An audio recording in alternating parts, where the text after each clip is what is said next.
Kuhlaleleni ungangeni kule channel ephethe izindaba ezishisayo. Inkulu indaba lapha nawe ingane zakwethu. Igama lami nguVusi Mavusana kwi channel ehamba phambili kuMkhanya Kude TV. Bafowethu, into encane lapha nawe ingane zakwethu ujabulise abantu abaningi emcimbini wasejozini ngenkathi batshela ukuthi kukhona ingoma entsha ekhona. Uphinde wabadlalela ke lapha nawe ingane zakwethu. Thina ngaloku khuluma kakhulu sizokulandela amazwi kanti encane lapha edlala ingoma ebatshela ukuthi ufuna ukubabhora kancane ubese bazwisa ke lapha ingoma yakhe wengane zakwethu. Ake ngikudedelele iclip uzwe into encane ngenkathi ekhuluma lapha wengane zakwethu.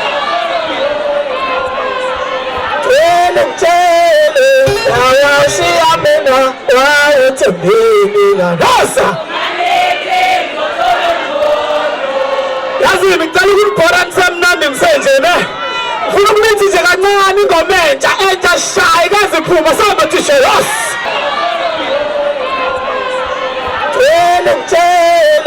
Awashiyamena wayethembeni nganosa. Yazi ngicela ukubhora ngisemnandi ngisenje ne. Ufuna ukulenza nje kancane ingoma entsha shayi kaze phuma samba thishe yos.